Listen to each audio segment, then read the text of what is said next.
Halo semuanya, selamat datang kembali di video analisa harian XAU-USD bersama Amandana, dan ini adalah analisa harian XAU-USD pada hari ini tanggal 11 Desember 2025, hari Kamis setelah FOMC tadi malam. Seperti biasa, jika kalian semua suka dengan videonya, jangan lupa like dulu videonya, subscribe bagi belum subscribe, hidupkan lonceng dan di-share ke yang lain. Oke, di sini kemarin saya tidak begadang ya, saya biarin aja marketnya seperti apa, dan juga saya tidak melihat apa yang terjadi pada saat FOMC. Nah, untuk sekarang di sini barusan banget ya, baru 30 menit yang lalu yang baru saya hidupkan komputer di sini. Saya baru sekilas baca untuk apa yang terjadi pada saat FOMC tadi pagi ya.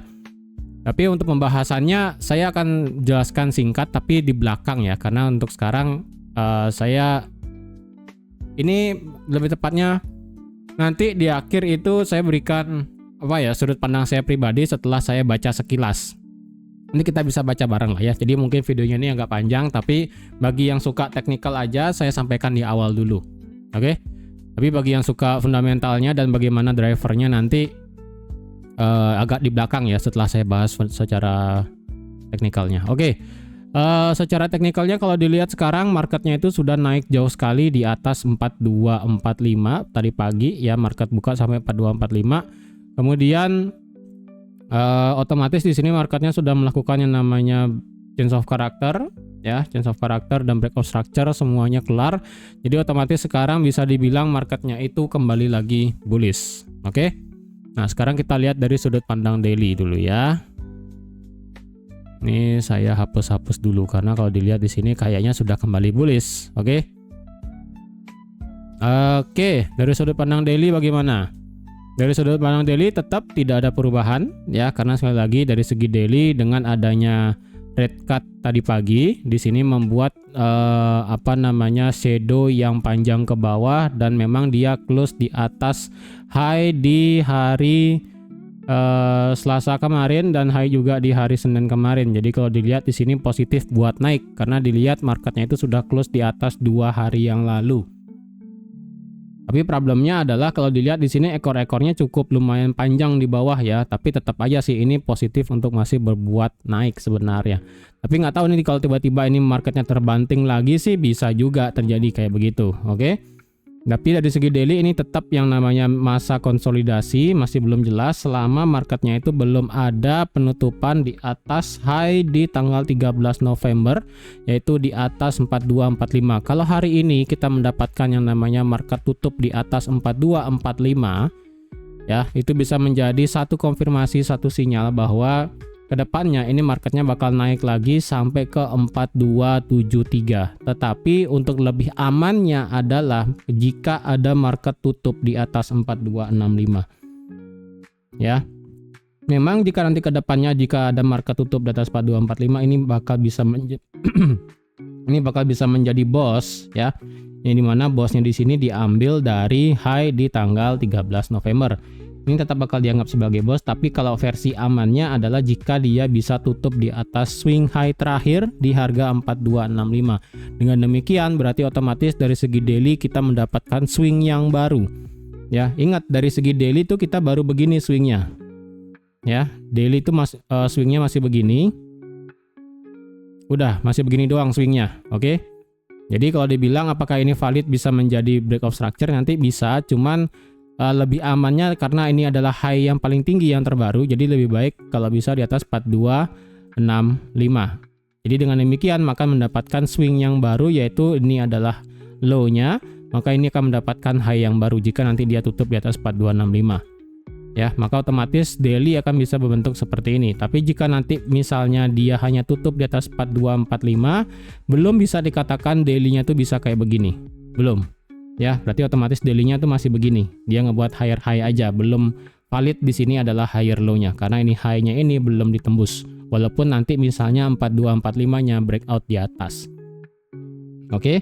Tapi secara daily kalau dilihat dengan adanya bullish yang sudah close di atas 2 hari yang lalu dengan rejection bawahnya yang cukup lumayan besar, ini saya rasa ini masih bisa positif naik, tapi tetap hati-hati ya. Kita tidak tahu apa yang terjadi pada saat mendekati area-area di atas di sini.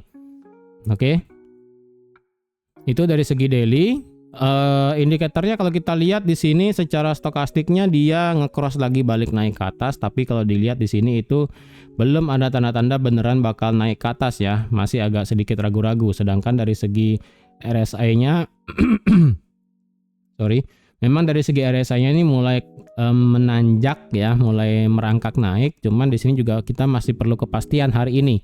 Karena kalau kita melihat kepastian hari ini, kita bakal melihat apakah di atas 4245 atau di atas 4265 tutupnya. Dengan demikian, jika semisalnya tutup di atas 4265 lah ekstrimnya ya, 200 pip ke atas lagi, ini otomatis stokastik bakal masuk ke dalam zona overbought dan secara RSI bakal masuk ke dalam zona overbought lagi kayaknya nih. Karena sekarang kan nampak dengan dia naik lagi 200 pip ke atas, saya rasa ini bakal naik di atas 65 atau enggak di atas 70 kalau bisa ya. Dengan semuanya ini naik di atas zona overbought dan stay penutupannya, maka besok bisa diperkirakan marketnya bakal langsung bullish lagi di hari Jumat ya. Oke, itu dari segi daily. Kemudian dari segi time frame H4. Dari segi time frame H4 nih sebenarnya kalau dibilang ada bagus banget sih, ini masih belum ketara banget ya. Kalau kita memaksakan suatu kondisi yang dimana ini adalah kondisinya kita perlu melihat bentar, ini kayaknya 4200, saya delete aja lah ya biar nggak pusing ya. Kalau kita melihat sekilas secara time frame H4, sekali lagi ini tetap tidak ada perubahan karena ini kita belum ada mendapatkan market yang namanya break di atas ini ya. Ingat ya yang sudah saya bilang kemarin, H4 versi besarnya itu adalah masih begini. Ini high, Ini high, ini low. Ya, masih begini, dia belum mendapatkan yang namanya higher high tertinggi. Jadi otomatis jika memang marketnya mau melakukan kenaikan dan melakukan yang namanya break of structure secara swing yang besar pada sebelumnya, maka otomatis ini wajib ada close di atas 4265 sama kayak high di sama kayak di daily ya. Tapi kalau dilihat ini kan time frame H4 ya. Ini kan secara swing besarnya ya, swing yang dari 28 November kemarin dia ngebuat high, kemudian dia ngebuat low yang baru. Jadi selama di sini belum ada kenaikan ataupun penurunan yang jelas. Tapi kalau kita bicarakan masalah swingnya yang pendek, tetap ya swing yang pendek sekarang itu masih bullish. Dia adalah high, ini adalah low, ini adalah high. Kemudian kemarin di sini dia ngebreak low-nya sendiri di 75. Yang sudah saya bilang kemarin agak sedikit payah ya, yang dimana memang ini bisa menjadi chok tapi tidak ada body candle close di bawah. Nah kalau semisalnya ini memang marketnya mau ke atas, berarti marketnya wajib ada H4 minimal di atas 4259. Maka otomatis swingnya yang agak besar ini bakal berubah menjadi break of structure dan ini bakal berubah menjadi yang namanya inducement. Ya, ini tetap bakal berubah menjadi boss dan ini swing besarnya bakal berubah menjadi boss. Ya, ini kan swing agak besarnya, tetap yang besar kan dari sini ya, di 28 November. Kemudian swing yang agak besarnya begini. Kemudian swing yang kecilnya adalah ini sudah change of character seperti yang sudah saya bilang kemarin ya. Ini adalah low, ini lower high, ini lower low. Ini anggaplah lower high, ini lower low, ini higher high. Sebenarnya sih secara H4 kita tidak mendapatkan yang jelas ya. Tapi kalau mau bagus banget bisa pakai line chart ya. Kalau line chart kan bisa kelihatan nih, dia ngebuat low, lower high, lower low, lower high, lower low, change of character ya kan, change of character, kemudian dia ngebuat high, dia ngebuat higher low baru dan ngebuat break of structure ke atas di sini ya. Kalau dilihat dari secara candlestick, terakhir ini adalah change of character kan di sini. Nah, di sini swing kecilnya sudah melakukan change of character di sini. Ya, berarti swing kecilnya ini sudah, ini ada low, lower high, lower low. Ini kemarin adalah change of character walaupun cuma ekor doang, tapi dia ngebuat higher low baru. Kemudian dia ngebuat higher high dan ngebuat change of character dengan body candle close. Jadi secara swing kecilnya ini sudah change of character dan tinggal tunggu yang namanya swing agak besar di sini bos dan swing besarnya adalah bos. Ya, ini tinggal tunggu bos-bosnya aja di atas nih, ya. Kalau dibilang sekarang berarti apakah kita bisa positif bullish? Kalau sekarang ini semuanya inline bullish, ya. dengan secara H4 ini marketnya sudah ngebuat yang namanya high, low, dan high. Sudah ngebuat yang namanya pola bullish yang dimana high dan low-nya lebih tinggi. Oke. Dengan demikian berarti kita dimana bisa mendapatkan suatu level-level tertentu. Kalau dicari sebenarnya untuk level-level tertentu sekarang cukup sulit dari segi time frame H4, karena kalau dilihat agak jauh sih sebenarnya ada ya, ini ya 4255 sebagai titik kunci kemarin, karena secara 4255 ini marketnya tidak ada tutup di atas. Jadi dengan demikian ini bisa menjadi suatu trigger jika ada H4 tutup di atas 4255. Even itu marketnya baru cuma bos di sini, belum ada bos di sini. Itu bisa menjadi trigger marketnya bakal lanjut bergerak naik. Ya. Kalau misalnya marketnya tiba-tiba bergerak untuk cenderung turun, bagaimana? Kalau tiba-tiba marketnya cenderung turun berarti adalah kalau bisa marketnya itu adalah meretest daripada RBS kemarin yang sudah saya buat, yaitu ada di 4219 atau di 4220. Memang sih tadi pagi ini marketnya turun sampai 4224. Apakah ini bisa menjadi valid? Ya kita tunggu aja lah ya. Jika nanti tiba-tiba marketnya nanti turun sampai sini ya, karena sekarang kan H4 masih running, otomatis di sini kita akan mendapatkan yang namanya bullish fair value gap dibarengi dengan adanya RBS di sini. Ya. Dibarengi dengan adanya yang dibarengi dengan adanya RBS di area 4219.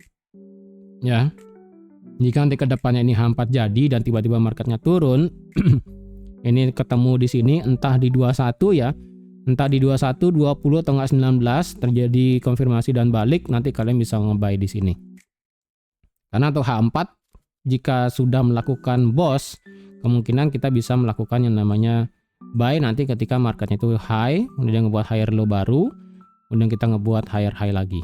Harapannya sih begini, tapi kalau tiba-tiba marketnya itu nge-spike ke atas kayak begini, mungkin di time frame kecil nanti kita bisa nge-buy. Tapi kalau time frame H4 lebih enaknya sih jika marketnya itu nanti jika selesai seperti ini turun, nanti kita bisa nge-buy lagi time frame H4-nya ya. Secara stokastik dan RSI, stokastiknya ini mulai merangkak ataupun dan nge-cross lagi balik naik di atas 60. Secara RSI-nya ini beneran langsung nge-spike naik di atas 60. Ya, jadi kalau dibilang apakah di sini yang kemarin saya bilang marketnya ngebuat lower low dan lower high secara stokastik dan RSI, saya rasa di sini kemungkinan bisa patah, ya. Karena kalau dilihat secara RSI-nya ini berarti RSI-nya mengikuti yang namanya candlestick-nya, dia ngebuat higher low baru. Secara stokastiknya sih belum ya, tapi secara RSI-nya ini sudah ngebuat higher low baru dan sudah ngebuat higher high baru. Jadi secara stokastiknya ini tinggal beneran cross ke atas lagi dan menghadap ke atas, dan secara RSI-nya ini dia flat di atas 60, maka ini bisa menjadi trigger marketnya bisa naik lagi. Ya, kemungkinan ini bakal ngegas naik sih kayaknya ya, dan kemungkinan dia ini turun sampai sini untuk retest sepertinya agak sulit, kecuali ya nanti di belakang lah ya. Kecuali dari segi fundamentalnya ini tiba-tiba berubah, nanti malam itu bisa berubah lagi. Oke, tapi kalau dilihat sekilas dari RSI H4 sekarang ini sudah menghadap ke atas, sudah di atas 60 juga. Sudah ngebuat higher high juga secara polanya di sini. Ya, ini kemungkinan kita bisa positif bullish. Oke. Secara apa lagi ya untuk supportnya, tadi kan masalah resisten, untuk support sih ini lebih salah ya, 4219 di sini sebagai H4 juga boleh ya. Lewat daripada itu kayaknya sudah terlalu jauh. Kalau kita bicarakan masalah trendline sekarang yang di sini ya, ini dan kena ini, apakah ini trendline bisa menjadi suatu validasi marketnya itu bisa berhenti di sini? Ingat, ini trendline-nya ini baru kena 2 kali ataupun baru kena sekali lah bahasanya ya, karena kan ini pertama kali dibuat, kemudian ini baru kena sekali, dan ini yang ketiga ini belum kena. Jadi secara validasi trendline ini belum valid ya, karena baru kena 1, 2 doang. Beda halnya pada saat di sini, ini kan sudah kena 3 ya. Ini sudah kena 3, breakout dan langsung ke bawah. Kalau ini kan masih baru 2, jadi ini belum dikatakan valid sebagai trendline-nya. Jadi tetap hati-hati, oke? Kemudian dari segi time frame H1 sekarang Dari segi time frame H1 berarti sama ya. Ini 19, 18, 20. Ini tetap berubah menjadi suatu level RBS. Ya, ini tetap menjadi suatu angka keramat nih. Kita belum mendapatkan yang namanya angkanya ini di retest. Ya, walaupun secara H1 sih teorinya sih udah ya. Yang dimana kalian bisa lihat sendiri di sini. Ini marketnya sudah retest yang high sebelumnya ya. Pas banget ini retest tadi pagi kayaknya ya pada saat news FOMC ya. Oh enggak, ini baru market buka ya. Market buka nih kalian bisa lihat sendiri nih ya. Market buka di jam 5, ini kena 4221 kemudian mental naik dan nggak turun-turun. Ya, pas banget kena 21, marketnya langsung mental naik. Kalau dilihat sekarang secara H1 sih sebenarnya kenaikannya kayaknya sudah agak payah ya. Karena kalau dilihat perjalanannya untuk hari ini total bullishnya dari bawah ke atas itu powernya sudah sejauh 237 pip. Kayaknya dari segi H1 sih kemungkinan bakal koreksi sih. Untuk sementara yang bisa saya lihat ya, karena kan dari ketika dia nge-breakout di sini setelah news FOMC, market Asia buka atau sesi Australia buka itu marketnya tidak langsung lari ke atas. Dia ini ngerem ya. Ini 1 jam yang lalu ini marketnya naik kemudian reject dan dia tidak tutup di atas 4238 selaku high pada saat FOMC tadi pagi. Dan sekarang ini marketnya naik kemudian reject lagi dan ini masih bertahan ya kan. Jadi hanya berdasarkan satu candle di sini tadi jam 8 kayaknya sih bakal retrace, tapi nggak tahu deh nanti pada saat ini candle close-nya jadi dan beberapa jam candle H1-nya jadi kelihatan kayak gimana ya. Masih belum clear. Oke. Dari segi H1 ini sih sama aja tetap ya 21 sampai 19 ini harapan saya masih sama. Ini dia retest ya. Di sini ada kecil satu bullish fair value gap-nya ya.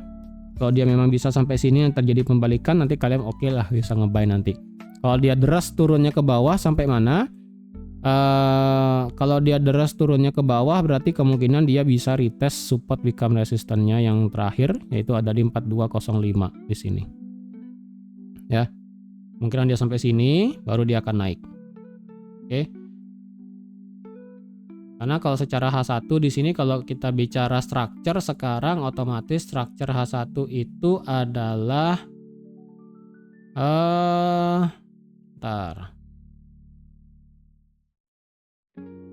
wah, ini strukturnya agak parah sih. Karena ini marketnya H1-nya agak berat ya. Nah, ini kan tadi ngebuat high, low, high. Kemudian ini marketnya kan kemarin turun ya. Saya bilang kemarin ketika ada market 15 menit minimal ada tutup di bawah berapa kemarin ya? 4205. Kalian boleh nge-sell. Ini kalau ada yang dapat sell kemarin sih lumayan ya. Sampai sini ya kan. Dia kan sweep di sini, sweep low-nya. Kemudian dia naik. Kemudian pada saat FOMC dia nge-sweep ya kan. Nge-sweep kemudian naik. Nah, di sini agak sedikit payah nih bentukannya. Jika kalau dibilang ini adalah change of character nggak juga, kemudian dia naik lagi dan kemudian dia turun, jadi sih seharusnya kayak begini sih. Ini nggak ada nih berarti swingnya nih. Jadi kayak begini. Berarti secara H1 sih teorinya ini marketnya sudah boss ya. Dengan ini adalah sebagai inducement ya nih. Ini sebagai bossnya di sini ya. Jadi sekarang H1 bentukannya begini. High, low, dan high. Belum ada ngebuat yang namanya higher low baru. Jadi kita tunggu aja nih di mana mau ngebuat higher low-nya. Apakah di sini nge-retest bosnya tapi sini udah tapi nggak tahu nanti ya. Atau nge-retest H4-nya 19 atau nggak 20 atau mungkin dia nge-retest paling jauhnya di sini RBS-nya di 4205 atau nggak fair value gap terakhir. Ya, atau enggak kalian boleh pakai Fibonacci nanti ya dari paling bawah dimanapun ini berhenti titik nolnya ya. Kalau titik nolnya ini masih berubah-berubah sih ya kalian jangan pakai Fibonacci. Tapi kalau misalnya kelihatan reject dan Fibonacci dan ini ada titik high-nya, baru kalian boleh pakai Fibonacci untuk mengukur penurunannya nanti ya. Di sini jika memang ini benar ya 4247 adalah titik nolnya, 38,2 adalah bosnya, 50%-nya adalah ya paling jauh, kemudian 61,8-nya adalah RBS 4205 dan fair value gap terakhir. Jadi kalau memang dia ngincar 61,8 di sini ya udah, nanti kalian bisa nge-buy di sini baru bisa lanjut nge-buy lagi. Dan itu pun sekali lagi kalau memang Fibonacci-nya sudah berhenti di 4207 tadi ya. Oke. Itu cara H1. Kalau ada yang mau nge-buy di atas bagaimana? Untuk nge-buy di atas ada dua kondisi sih sebenarnya. Cuman dua kondisi ini cukup lumayan ekstrim ya. Yang pertama adalah jika nanti ada marketnya tutup di atas 42, apa dikit saya kasih ya, 4245 ya. Jika ada market tutup di atas secara H1 di sini, kalian maksa buat nge-buy silahkan dengan kondisi dia bakal naik untuk nge-sweep high di tanggal 5 Desember kemarin. Maka otomatis ini akan berubah menjadi BOS secara H4-nya ya kan. Ini juga BOS secara H4. Tapi kalau misalnya kalian maksa buy di atas 4245 sih silahkan ya. Cuman saya pribadi sih untuk sekarang, per video sekarang yang saya lihat nih candlenya, kemungkinan sih dia bakal reject nih. Entah dia reject ke sini, reject di sini, ataupun dimanapun itu ya. Untuk sekarang sih ini masih belum kelihatan sampai mana rejectnya. Kalian pakai Fibonacci pun juga boleh ya. Secara 15 menit kalau ada yang mau nge-buy, ntar ini 15 menit sih kayaknya divergent sih. Stokastiknya doang sih divergent ya. Cuma stokastiknya doang divergent. Secara secara RSI-nya sih divergent juga ya. Divergent dikit nih, dia ngebuat high lebih tinggi, kemudian di sini dia ngebuat low. Kalau 15 menitnya divergent, seharusnya sih kita mendapatkan adanya penurunan sih, penurunan untuk retrace. Nah, kalian bisa lihat sendiri nih 15 menit ya pada saat news FOMC. Naik, kemudian turun, kemudian didorong lagi naik. Nah, inilah yang saya bilang sebagai fundamentalnya ya. Fundamental yang menggerakkan market, makanya beginilah bentuk candlenya. Oke. Jadi sekali lagi kalau ada yang mau nge-buy, harapan saya sih untuk sekarang marketnya itu retrace. Entah retrace sampai mana ya, 21, 20, 19 atau ya udah turun sampai 07, 05 ya. Bisa sampai sana tergantung Fibonacci-nya, kalian mau tarik sampai mana. Terjadi pembalikan nanti kalian bisa nge-buy. Oke, untuk sekarang karena semua market structure-nya itu inline adalah bullish, dari daily H4 swing pendek dan juga H1-nya bullish, even itu nanti 15 menit misalnya agak bearish, dia break di bawah 1419, saya rasa itu tidak akan menjadi pusing sih, karena H1 marketnya ini tinggal ngebuat yang namanya swing higher low yang baru ya. Tinggal membuat swing higher low yang baru sebelum ngebuat yang namanya higher high lagi. Oke, ini tadi secara teknikalnya. Sekian untuk teknikal ya. Jadi silahkan kalau ada yang udah mau selesai nonton silahkan, nggak masalah ya. Oke, sekarang saya mau bahas masalah fundamental. Oke, kalau bicara masalah fundamental ya. Oke, sebelum saya lanjut untuk masalah fundamental nih, hampir saya lupa ya. Untuk misalnya dia hari ini dia naik dan naik ya, naiknya sampai mana? Ini sekali lagi tetap masih sama 4273, kemudian ini H4 fair value gap, dan ini 4292 selaku swing yang Fibonacci extensionnya ya, itu masih sama, tidak berubah. Oke, sekarang masalah fundamental. Kita tahu tadi pagi adalah potong suku bunga ya, yang dimana ini adalah dari 4% menjadi 3,75. Nah, di sini yang saya baca dan saya bisa lihat ya, untuk di tahun 2026 nanti pemotongan suku bunganya itu kemungkinan hanya sekali aja. Ya, karena untuk sekarang kan range-nya ini dari 3,6 ya, 3,75 sampai 4, dan terakhir adalah di 2026 adalah di 3,4. Ini bisa terlihat juga di partisipasi dari FOMC di tahun 2026. Ini semuanya rata-rata berhenti di 3, sekian ya. Di sini 3,0 ya, di sini 3,0, kemudian di sini 3,2, di sini 3,5 ya. Jadi kalau dilihat di sini marketnya, member FOMC-nya bilang ada 4 member di 3,7, ada 4 member juga di 3,5, ada member juga di 3,25. Jadi perkumpulan 12 member FOMC di sini di tahun 2026 kemungkinan hanya akan ada satu potong suku bunga. Dan di sini berita di sini juga sebagai indikator juga bahwa selama 2026 awal itu tidak akan ada pemotongan suku bunga akibat dari masa jabatan dari Jerome Powell itu kan bakal selesai di bulan Mei. Jadi kalau dibilang berarti kan Januari, Februari, Maret. Jadi selama kuartal pertama di tahun 2026 tidak akan ada pemotongan suku bunga untuk dari segi The Fed. Ya, sampai akhirnya nanti pada saat Jerome Powell sudah selesai masa jabatannya, kemudian nanti bakal diganti entah siapapun itu, nanti ya apakah dari segi kubu Trump atau mungkin ada independen dan sebagainya. Itu masih diperbincangkan, tapi sebelum itu terjadi untuk sekarang proyeksinya adalah di selama tahun 2026 range-nya itu hanya 1 kali potong suku bunga aja.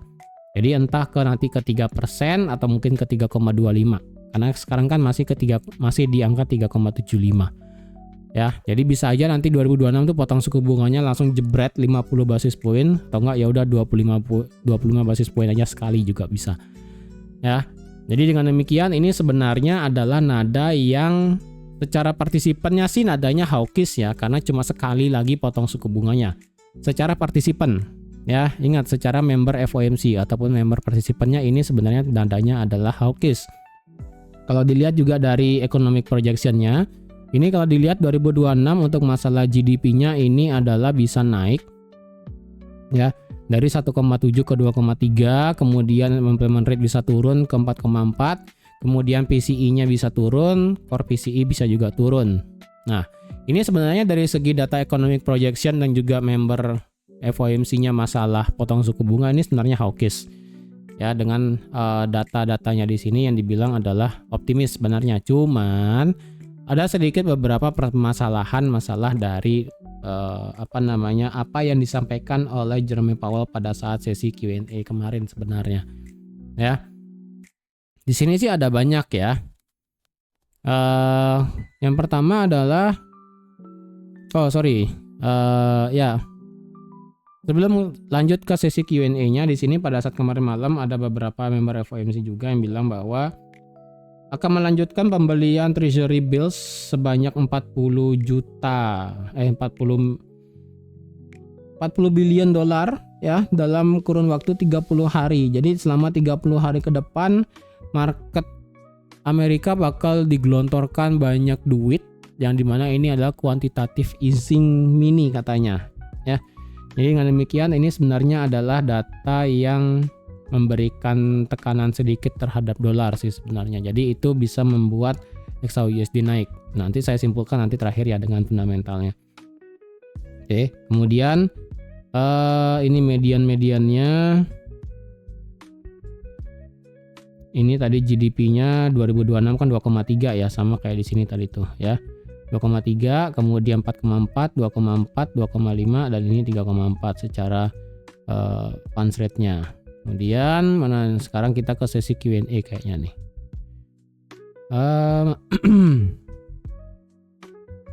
Sesi Q&A-nya mana dia nih?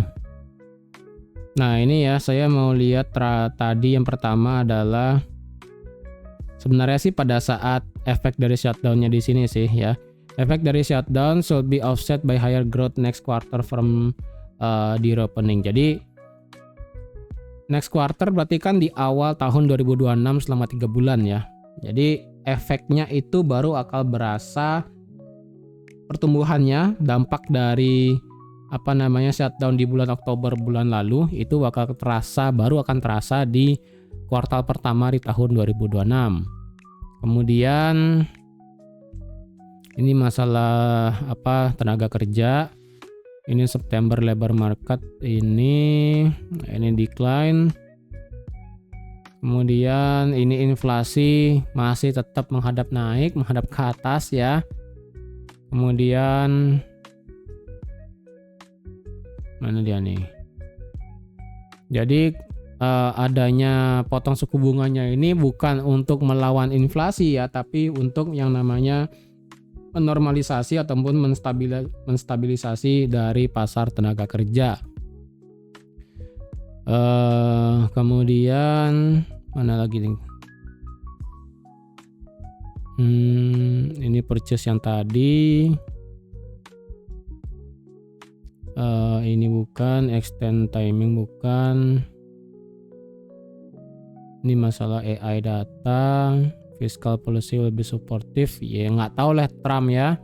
Ada lagi kebijakan moneternya gimana, kemudian kebijakan fiskalnya gimana itu biasa beda ya, itu biasalah. Ini ya, some of the 2026 growth upgrade reflect the shutdown ending. Ini kemungkinan bisa dilihat nanti.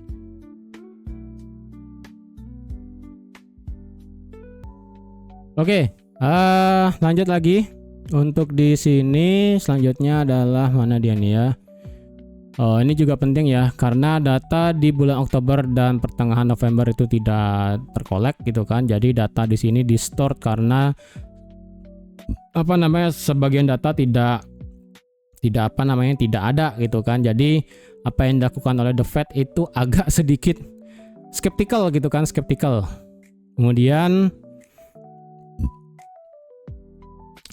ini tadi ya, divisinya ini between holding rates atau cutting rate, ini juga agak sedikit bingung. Kemudian ini masalah jobs lagi, jelek katanya. Nah, kemudian di sini dibilangnya adalah in the high end of the range of neutral. Kemudian di sini jika tidak ada tarif yang baru, inflasi from goods should peak in kuartal 1. Kemudian lagi ya.